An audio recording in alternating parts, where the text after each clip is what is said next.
बिस्मिल्लाहिर्रहमानिर्रहीम। Automatic update drop down list किस तरह से होगी माइक्रोसॉफ्ट एक्सेल के अंदर।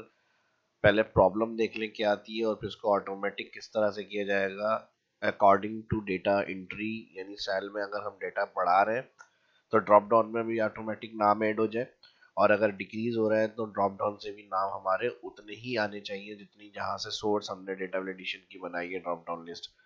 तो ये कि सब किस तरह से होगा ये इस वीडियो में सीखने को मिलेगा। तो सबसे पहले लाइक करें वीडियो को और चैनल को सब्सक्राइब कर लें। माइक्रोसॉफ्ट एक्सेल को ओपन करेंगे, प्रॉब्लम देख लें यहाँ पर क्या आती है।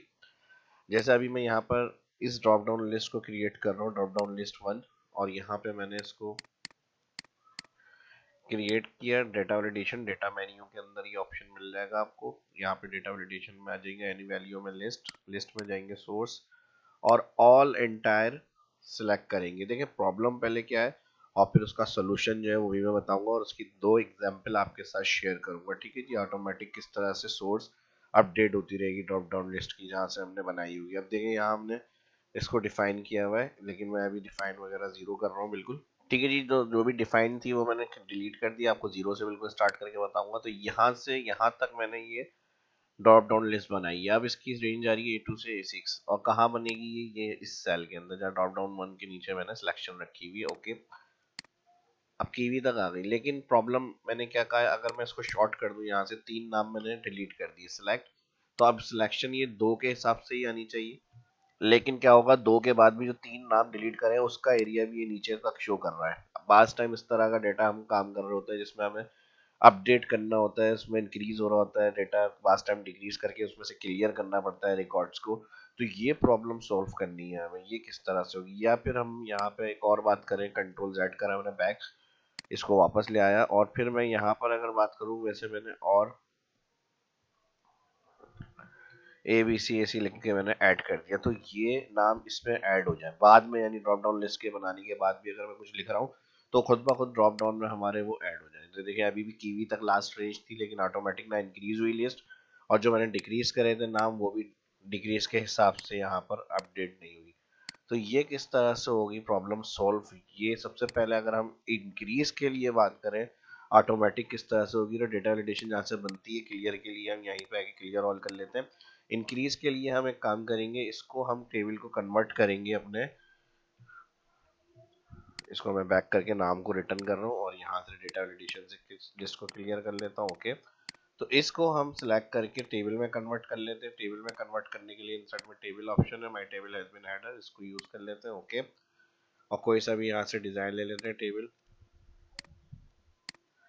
फिल कलर 9 कर लेते हैं यहाँ से ताकि टेबल का कलर आ जाए। अब यहाँ पर इस सोर्स तक हमने ये एंट्री करी हुई है, ठीक है जी। और यहाँ से इसको मैं एक अलग सेक्शन में डिवाइड कर देता हूँ, और यहाँ से मैं कर देता हूँ clear all table convert to range. ठीक है जी, ये मैंने डिलीट कर दिया फिलहाल अभी।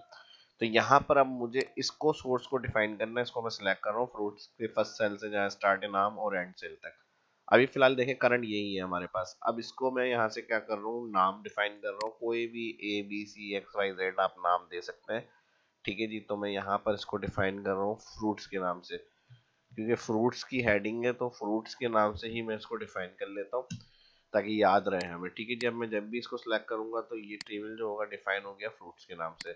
अब ड्रॉप डाउन लिस्ट में इसको किस तरह कॉल करेंगे और ऑटोमेटिक इंक्रीज किस तरह होगी ये भी मैजिक देख लें। अब डेटा में जाएंगे, वहीं अपनी डेटा वैलिडेशन लिस्ट ऑप्शन में, और यहाँ पर लिस्ट में जाकर अब हमें यहाँ पर क्या करना होगा, इक्वल लगाकर F3 प्रेस करना है आपको कीबोर्ड से। F3 प्रेस, जैसे ही F3 प्रेस करेंगे वही नाम जो हमने हेडर मैंगो से कीवी तक की जो करंट लिस्ट थी उसको सिलेक्ट करके रिफाइन किया था वो यहाँ पर आ जाएगा आपका पेस्ट नेम में। F3 ऑप्शन से इसको ऑन करके ओके करेंगे तो ये लिस्ट डिफाइन हो गई। अब ये कौन सी लिस्ट इसके अंदर शो होगी, जो हमने डिफाइन लिस्ट को सिलेक्ट करा था। ओके, अब नाम देखें इसके अंदर ऐड हो गए। अब क्या मेरे ये टेबल की वजह से इंक्रीज करने से डिक्रीज करने से इसमें मजीद नाम ऐड्स होंगे, तो ये मैं अभी एक एग्जांपल आपके साथ शेयर करता हूँ। एंटर करा मैंने, या टैब यूज करेंगे। ठीक है, इंटर से आपका सेल रेंज आगे नहीं जाएगी टेबल की, तो आपको टैब यूज करना है। टैब यूज करने के बाद मैंने यहाँ पर दे दिया ग्रेप्स। अच्छा, ग्रेप्स ऑलरेडी यहाँ पर है, यहाँ पर मैं कर लेता हूँ ऑरेंज। ठीक है जी, ऑरेंज मैंने करा यहाँ पर, और एक और मैं टैब यूज कर रहा हूँ, बनाना। अब दो नाम कीवी के बाद ऐड होगा, तो क्या इसके अंदर हमारे पास ऐड हुए हुए होंगे ऑटोमेटिक। जो हमारा टॉपिक था क्या वो सक्सेसफुल मैंने आपको बता दिया है और इसको डिफाइन कर दिया, बिल्कुल ओके आ रहा है। देखें यहाँ पर जिस तरह मैंने बताया था, इस इंक्रीज करने से ये आपकी टेबल में ऑटोमेटिक ऐड हो जाएगी। तो पहला एग्जाम्पल तो मैंने आपको बता दिया इस तरह से करने का तरीका। जहां आपकी लिस्ट में अपडेट हो रहा है तो वहां आप इस तरह से बनाएंगे, और लाइक लाजमी कर दिएगा अगर अभी तक लाइक नहीं किया तो। अब समझ में आ गया होगा। एक और एग्जाम्पल आपके साथ शेयर करने जा रहा हूँ, तो ये एग्जाम्पल अच्छा लगा तो लाइक लाजमी कर दें, ठीक है जी। लेकिन इसमें इंक्रीज तो हमने देख लिया, क्या डिक्रीज भी हम यहाँ से डिलीट कर देते हैं तो क्या इसमें अपडेट हो रहा है डिलीट करने से। अब डिलीट करने से एक प्रॉब्लम क्या है, हमने डिलीट कर दिया लेकिन टेबल रेंज वहीं तक डिफाइन हुई है, तो शायद अभी इसमें ब्लैंक शो करेगा एंड बिल्कुल सही आ रहा है, ठीक है। जब डिलीट करेंगे तो आप इस तरह डिलीट करेंगे, तो यहाँ तो वहां से आप क्लियर करने के बाद टेबल रेंज को भी डिलीट करें, इस तरह से ऊपर की तरफ लिया इसको, ठीक है। जहां तक टेबल आएगा वहां तक ही नाम शो होंगे। या फिर डिलीट कंडीशन में आप इस तरह भी डिलीट कर सकते हैं, कंट्रोल जेड बैक इस जगह से लेके जहां से आपको डिलीट करना है, रॉ के पास से सिलेक्शन बनाए और राइट क्लिक करके यहाँ से डिलीट दबा दें, तो इस सूरत में ये अपडेट हो जाएगी, ठीक है। इंक्रीज डिक्रीज दोनों समझ में आ गए। अब एक और एग्जांपल जो मैंने कहा था इसके साथ में इसी में आपको बताऊंगा एक और तरीका, और विदाउट टेबल, ठीक है। अब मैं इसको यहाँ से क्लियर कर रहा हूँ।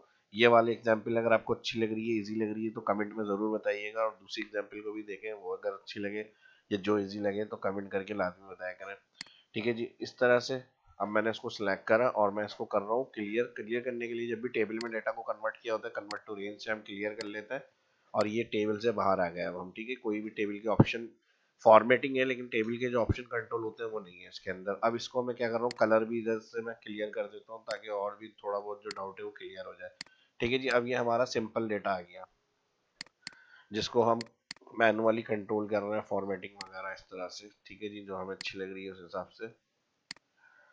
अब इसके अंदर किस तरह से हम अपडेट करेंगे विदाउट टेबल, ठीक है। टेबल तो मैंने इंक्रीज डिक्रीज की टेक्निक बता दी। अब जो है वो ड्रॉप डाउन सेकंड लिस्ट जो है वो किस तरह से बनेगी सिंपल डेटा के अंदर, इंक्रीज डिक्रीज ऑटोमेटिक। तो इसके लिए एक फॉर्मूला आप लगाएंगे, इक्वल ऑफसेट।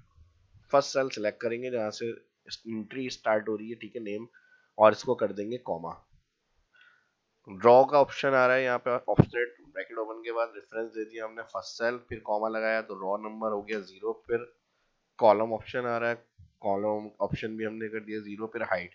हाइट अब काउंट ए फंक्शन काउंट करेगा, ठीक है जी। जहाँ हाइट ऑप्शन आ रहा था ऑफसेट में हमने वहाँ काउंट ए लगा दिया, ब्रैकेट ओपन काउंट ए क्या करना है हमने कहा इंटायर कॉलम। हेडिंग के पास से सिलेक्ट करेंगे, सो बाद में भी डेटा एंट्री होगी तो ऐड, और कम होगी डिक्रीज होगी तो कम हो जाएगा, और अगर इंक्रीज होगी तो ऐड हो जाएगा। काउंट इसको रिटर्न करेगा ऑफसेट को, और इसी फॉर्मूले को हम यूज करेंगे अपनी डेटा वैलिडेशन लिस्ट के अंदर। तो जो तरीका टेबल से हम कर रहे थे, अगर टेबल ऑप्शन से नहीं करना तो फिर इस तरीके से कर सकते हैं। काउंट ए ब्रैकेट क्लोज, ऊपर की हेडिंग को माइनस करेंगे 1, और यहाँ पर ऑफसेट का ब्रैकेट क्लोज, एंटर। अब देखें इसके साथ साथ जैसी लिस्ट बढ़ेगी, मैं ड्रैग कर रहा हूँ तो ये नाम आगे साथ साथ, और नीचे करूंगा तो एंड तक इसके अंदर जो होगी वो इसके अंदर ऐड हो जाएगी लिस्ट। और अगर यहाँ से मैं डिलीट करूंगा तो इसका कनेक्शन इन फॉर्मूले के साथ चलता रहेगा। तो अब इस लिस्ट को हमें क्या करना है, सिंपली जिस तरह ये मैंने बता दिया आपको, ये हमारी ड्रॉप डाउन लिस्ट के अंदर काम आएगी। अब इस फर्स्ट वाले फॉर्मूले को ड्रैग जो मैंने आपको करके बताया मैं डिलीट कर रहा हूँ यहाँ से, ये इसको ऐसे ही रहने दें, कोई मसला नहीं है। अब आपको फर्स्ट सेल पे आना है और इस रेंज को जो हमने रेफरेंस में फर्स्ट सेल सेलेक्ट करा था F4 करना है, ठीक है जी। और ये हम सिलेक्ट करेंगे F4 करने के बाद पूरा फॉर्मूला कंट्रोल सी कॉपी, ठीक है। फर्स्ट सेल से इसको सिलेक्ट करके F4 कर दिएगा फर्स्ट एंट्री वाले सेल को, और फिर उसके बाद पूरा एंटायर कंट्रोल सी कॉपी। जिस सेल में ड्रॉप डाउन लिस्ट बनानी है उस सेल में क्लिक करेंगे, यहाँ पे डेटा वैलिडेशन में जाएंगे, और डेटा वैलिडेशन में जाके लिस्ट ऑप्शन में जाएंगे, और यहाँ पर हम कंट्रोल वी करेंगे और ओके। अब क्या होगा, अभी हमारे पास करंट लिस्ट कहाँ तक ये बनाना था। अब इन नाम्स को आपको रखने रख ले, नहीं रखना तो कोई मसला नहीं है, क्लियर करना है यहाँ से क्लियर कर सकते हैं। अब यहाँ से इनको भी सिलेक्ट करके मेरा एक्स्ट्रा एक बॉर्डर आ गया था, इसको मैं क्लियर कर रहा हूँ। अब देखें यहाँ पे, ठीक है जी। अब विदाउट टेबल किस तरह से ये हो रही है हमारी, नाम ऐड हो गया mango apple grape strawberry, last entry क्या रही बनाना। अब मैं इसको यहाँ से डिलीट कर दूं तो क्या मेरी जितने डिलीट नाम हो जाएंगे उसके बाद वही नाम की लिस्ट के हिसाब से एरिया शो होगा। बिल्कुल सही आ गया, जबरदस्त काम हो गया ये तो। और फिर अगर मैं इसके अंदर